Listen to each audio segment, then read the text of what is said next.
Vlogs. Hi అండి, అందరూ ఎలా ఉన్నారు? నేను కూడా చాలా బాగున్నానండి. అండ్ మీరందరూ కూడా బాగున్నారని అనుకుంటున్నాను. సో ఇవాళ వీడియో థంబ్నెయిల్ చూసారు కదా. నాకు తెలిసిన ఇన్ఫర్మేషన్ ఇందులో అంటే అసలు మనం ఎలా క్యూర్ చేసుకోవచ్చు అన్నది నాకు తెలిసినంత వరకు మీతోటి షేర్ చేసుకుంటాను. అండ్ మీకు ఏమైనా డౌట్స్ ఉంటే కనుక నాతో కామెంట్ సెక్షన్లో షేర్ చేసుకోండి. నాకు తెలిస్తే కనుక డెఫినెట్గా మీకు రెస్పాండ్ అవుతాను. అండ్ అలానే వీడియోలోకి వెళ్ళే ముందు ఒక చిన్న రిక్వెస్ట్ అండి, మన ఛానల్ని సబ్స్క్రైబ్ చేసుకుని సపోర్ట్ చేయండి. అండ్ మీరు సపోర్ట్ చేస్తే కనుక ఇంకా మంచి మంచి వీడియోస్ కంటెంట్ మీకు నేను ప్రొవైడ్ చేయడానికి అయితే నాకు పాసిబుల్ అవుతుంది. మీరు సపోర్ట్ చేస్తే సబ్స్క్రైబ్ చేసుకుని సపోర్ట్ చేస్తే నాకు ఒక బూస్టప్ లాగా ఎంకరేజ్మెంట్ లాగా ఉంటుందన్నమాట. ఓకేనా? So please subscribe and support my channel. Okay, ఇక లేట్ చేయకుండా వీడియోలోకి వెళ్ళిపోదాం. Let's get in to the video. ఈ మధ్య కాలంలో మనము ఎక్కువ వింటున్న ప్రాబ్లము పీసీఓఎస్. ఈ పీసీఓఎస్ వల్ల అసలు మనకి క్యూర్ అవుతుందా? ప్రెగ్నెన్సీ కన్సీవ్ అయ్యే ఛాన్సెస్ ఉన్నాయా దీనివల్ల? ఈ పీసీఓఎస్ అసలు ఎందుకు వస్తుంది? మనము ఎలాంటి మెథడ్స్ ఫాలో అయితే, అంటే ఎలాంటి పద్ధతులు సింపుల్గా మన డైలీ లైఫ్లో ఏమేమి పాటిస్తే మనకి పీసీఓఎస్ అన్నది క్యూర్ అవుతుంది, అసలు ఎందుకు వస్తుంది అన్నది చాలామందికి డౌట్ ఉంటుంది. సో అసలు పీసీఓఎస్ ఉంటే ప్రెగ్నెన్సీ వస్తుందా రాదా అన్నది అంటే వస్తుందండి. 80% ఛాన్సెస్ ఉన్నాయి. అంటే మీ పీసీఓఎస్ లేదా పీసీఓడి, సో దీనికి కొంచెం చిన్న డిఫరెన్సెస్ ఉంటాయన్నమాట. మ్యాక్సిమం ఇవాళ నేను ఈ వీడియోలో అయితే పీసీఓఎస్ గురించి షేర్ చేసుకుంటాను. ఈ పీసీఓఎస్ ఉంటే కనుక అంటే మీకు స్టార్టింగ్లోనే ఉందనుకోండి, మీకు పీసీఓఎస్ ఉందో లేదో మీకు డాక్టర్ని గైనిక్ని కలిసాక కొన్ని టెస్టులు రాస్తారు కదా. అండ్ అలానే మీకు కొన్ని సిమ్టమ్స్ ఉంటాయన్నమాట. సో ఆ సిమ్టమ్స్ బట్టి అండ్ డాక్టర్ సజెస్ట్ చేసిన టెస్టులు బట్టి చూసుకున్నాక వాళ్ళు ఏదైనా టెస్ట్లు అవి రాసాక దాంట్లో మీకు రిపోర్ట్స్లో ఉంటుంది ఎంత పర్సెంటేజ్ ఉంది, అసలు మెడిసిన్స్ తోటి క్యూర్ అయిపోతుందా, ఒకవేళ మెడిసిన్స్తో క్యూర్ అయిపోయేలా ఉంటే ఎన్ని మంత్స్ మనము మెడిసిన్స్ తీసుకోవాలి, అండ్ ఆ కోర్స్ అయిపోయిన తర్వాత మనము ఎలా అంటే రెగ్యులర్గా వచ్చేస్తాయా లేదంటే కంటిన్యూగా మెడిసిన్ వాడుతుంటేనే వస్తున్నాయా అని కొంతమందికి ఉంటుంది. కొంతమందికి ఏంటంటే జస్ట్ ఆ పీరియడ్ ఆఫ్ వాళ్ళు ఎన్ని మంత్స్ వాడండి అని చెప్పిన తర్వాత మనకి పీరియడ్స్ అన్నది రెగ్యులర్ అయిపోతుంది. అలాంటి వాళ్ళకి వెంటనే అంటే అంత పెద్ద రిస్క్లో లేరు, వాళ్ళు ఎక్కువ రిస్క్ జోన్లో లేరు, వాళ్ళు సేఫ్ జోన్లోనే ఉన్నారు. ఒకవేళ మీరు మెడిసిన్స్ వాడుతుంటేనే పీరియడ్స్ వస్తున్నాయి అంటే కనుక అప్పుడు కూడా మీరు కొంచెం లైట్గా, మీరు కూడా అంత ఎక్కువ అంటే రిస్క్ తీసుకునే పొజిషన్లో లేరు, నార్మల్గానే ఉన్నారు. కొన్ని చేంజెస్ చేసుకుంటే ఏంటంటే మెడిసిన్స్ యూజ్ చేస్తుంటేనే మీకు పీరియడ్స్ వస్తున్నాయి అంటే కూడా మీరు కూడా అంత పెద్ద రిస్క్లో ఏం లేరండి.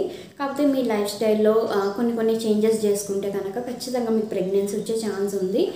అండ్ ఒకవేళ మీకు వాళ్ళు చెప్పిన మెడిసిన్స్ వాడిన తర్వాత కూడా మీరు ప్రెగ్నెన్సీకి ట్రై చేశాక మీకు ప్రెగ్నెన్సీ కన్సీవ్ అవ్వలేదు అనుకోండి, సో దానికి కూడా కొన్ని టెస్ట్లు అన్నది వాళ్ళు సజెస్ట్ చేస్తారు. ఫస్ట్ మీరు ఈ పీసీఓఎస్ నుంచి బయటపడాలి అంటే కనుక ఫస్ట్ మీరు ఏం చేయాలంటే ఎక్కువ స్ట్రెస్ తీసుకోవద్దు. ఫస్ట్ పీసీఓఎస్ ఉందా, అమ్మో మీకు పిల్లలు పుట్టరు అని చెప్పేసి బయట వాళ్ళు కానీ చుట్టుపక్కల వాళ్ళు కానీ సో వీళ్ళనే మాటలతోటి సగం మనకి స్ట్రెస్ అన్నది ఎక్కువైపోతుంది.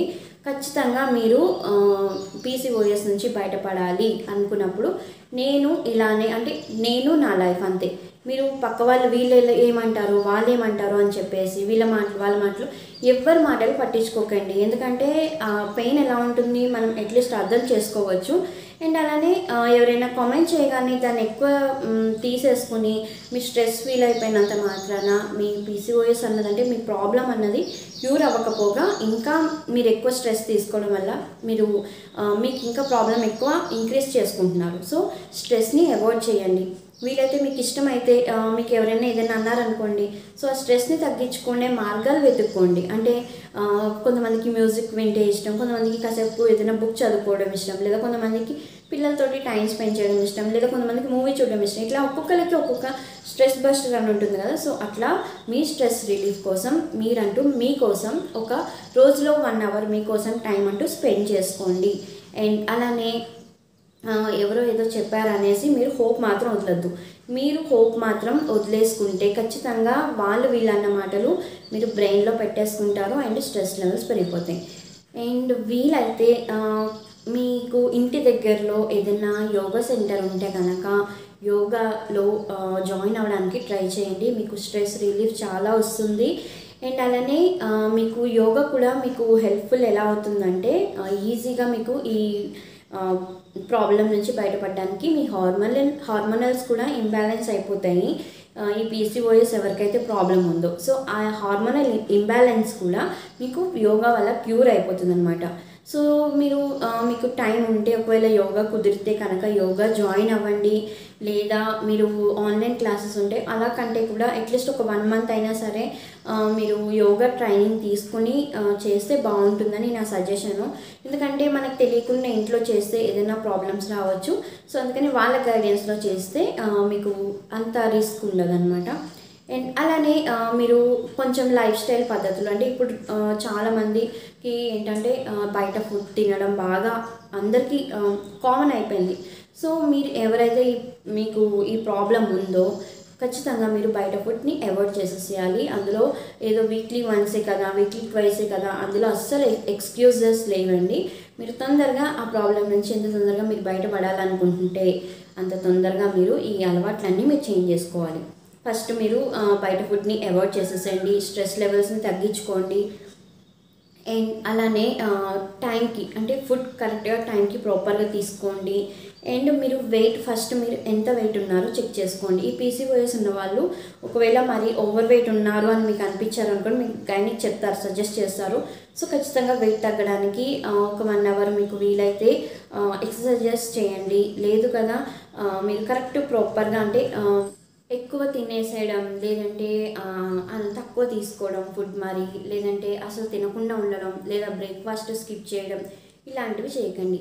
తినండి కానీ లిమిట్గా తినండి ఏదైనా సరే. అండ్ ఎక్కువ వెజిటేబుల్స్ కానీ అండ్ ఫ్రూట్స్ కానీ మీ డైలీ బ్రేక్ఫాస్ట్లో కానీ లంచ్లో కానీ డిన్నర్లో కానీ యాడ్ చేసుకోవడానికి ట్రై చేయండి. అండ్ బయట దొరికే ఆర్టిఫిషియల్ జ్యూసెస్ మాత్రం ప్రిఫర్ చేయకండి, అవి కూడా అవాయిడ్ చేసేసండి కంప్లీట్గా. వీలైతే ఫ్రూట్ సలాడ్స్ కానీ లేదంటే ఇంట్లో సూప్స్ కానీ అవి ట్రై చేయండి, అవి ఇంకా మంచిది హెల్త్కి. ఫస్ట్ మీరు ఇవన్నీ పాటించాలా అమ్మో అంటే మీరు ఖచ్చితంగా పాటించాలి. ఇవి ఖచ్చితంగా మీరు ఏది కూడా మిస్ చేయకుండా చేస్తే త్వరలోనే మీరు ఈ ప్రాబ్లం నుంచి బయటపడిపోతారు. అండ్ అలానే ఒక గుడ్ న్యూస్ కూడా మీరు వింటారనమాట. అదేంటంటే మీరు వెయిట్ చేస్తున్న గుడ్ న్యూస్. తొందరగా అమ్మ అని పిలిపించుకోవాలని ఎవరికైనా లేకుండా ఉంటుందా? సో అలా పిలిపించుకోవట్లేదు అన్న స్ట్రెస్ లెవెల్స్ కానీ ఆ బాధ కానీ చాలామందికి ఉంటుంది కదా. సో మీరు ఎంత తొందరగా మీరు ఆ ప్రాబ్లం నుంచి బయటపడాలనుకుంటున్నారో, ఇంట్లో చిన్నపిల్లలు తిరుగుతుంటే చూడాలని ఆ సందడి ఎవరికైనా మిస్ చేసుకోవాలని ఉండదు కదా. సో అందుకనేసి ఖచ్చితంగా మీరు ప్రెగ్నెంట్ అవ్వాలి అనుకుంటే కనుక ఈ టిప్స్ మాత్రం మీరు ఖచ్చితంగా ఫాలో అవ్వండి. అండ్ అలానే చాలామంది లేట్ నైట్స్ పడుకుంటూ ఉంటారు. సో లేట్ నైట్స్ పడుకోకుండా టైంకి పడుకునేలాగా ప్లాన్ చేసుకోండి. అండ్ జాబ్ చేసే వాళ్ళు ఎవరైనా ఉంటే కనుక షిఫ్ట్స్ ఉంటాయి కదా. సో మీరు ఈ ప్రాబ్లం ఉండి మీరు ప్రెగ్నెన్సీకి ట్రై చేస్తున్నట్లయితే వీలైతే మీ షిఫ్ట్ టైమింగ్స్ అన్నది రిక్వెస్ట్ చేసి ఇట్లా హెల్త్ ఇష్యూస్ ఉన్నాయి అని చెప్పేసి రిక్వెస్ట్ చేసి మీరు మీ షిఫ్ట్ని చేంజ్ చేసుకోవడానికి అయితే ట్రై చేయండి. సో దీనివల్ల ఏంటంటే మీరు ఇవి చేసే పద్ధతి కరెక్ట్గా ఏదైనా ఫాలో అవ్వలేదనుకోండి, ఒక్కటి అటు ఇటు అయినా సరే. సో హాస్పిటల్స్ చుట్టూ మీరు ఎంత తిరిగినా ఎంత మెడిసిన్స్ వాడినా ప్రయోజనం ఉండట్లేదు ఏంటి అనుకునే బదులు మీరు ఇవి మీరు పాటించి మీ డైలీ లైఫ్లో చేంజెస్ చేసుకుని సో మంచి వేలో అంటే మంచి ఫుడ్ తీసుకోవడము అండ్ టైం టు టైం మీరు ఫుడ్ తినడము, స్ట్రెస్ లెవెల్స్ అస్సలు తీసుకోకుండా ఉండడము.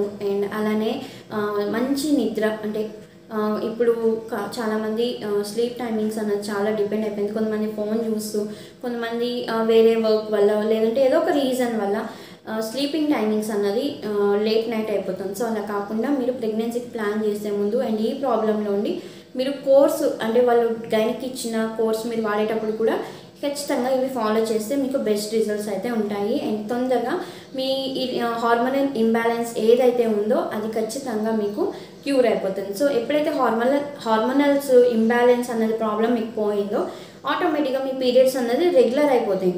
సో మీ పీరియడ్స్ రెగ్యులర్ అయిపోయిందంటే ఏంటి అర్థము? సో వెంటనే మీరు కన్సీవ్ అవ్వడానికి మీరు సిద్ధంగా ఉన్నట్టే. సో ఖచ్చితంగా అంతా మీ చేతుల్లోనే ఉంది అని నేను చెప్తున్నాను. అండ్ డాక్టర్స్ కూడా చాలామంది మీ సైడు 50% మీ చేతిలోనే ఉందమ్మా, మీరే చూసుకోవాలి, మేము మెడిసిన్స్ మాత్రం ఇచ్చి సజెస్ట్ చేయగలుగుతాం, బట్ ఇవన్నీ పాటించడం అన్నది మీ చేతుల్లోనే ఉంది అని మ్యాక్సిమం డాక్టర్స్ అయితే ఇదే చెప్తారండి. సో అందుకనేసి మీరు ఖచ్చితంగా మీ హెల్త్ మీద మీరు శ్రద్ధ పెట్టుకుంటే ఖచ్చితంగా మీరు కూడా అతి త్వరలోనే గుడ్ న్యూస్ వింటారు. ఓకేనా? సో ఫస్ట్ అయితే ఈ టిప్స్ మీకు యూజ్ అవుతాయని అనుకుంటున్నానండి. సో ఈ వీడియో కనుక మీకు నిజంగా హెల్ప్ఫుల్ అయ్యింది అనుకుంటే లైక్ చేయండి, షేర్ చేయండి, అండ్ అలానే కామెంట్ చేయండి, అండ్ అలానే మన ఛానల్ని సబ్స్క్రైబ్ చేసుకొని సపోర్ట్ చేయండి. మీ సపోర్ట్ నాకు చాలా అవసరం. ఓకేనా? సో మీరు సబ్స్క్రైబ్ చేసుకొని సపోర్ట్ చేస్తారని ఆశిస్తున్నాను. And thank you for watching. మళ్ళీ నెక్స్ట్ వీడియోతో మేము ముందుకు వచ్చేస్తాను. Until then keep smiling. Have a nice day friends. Bye.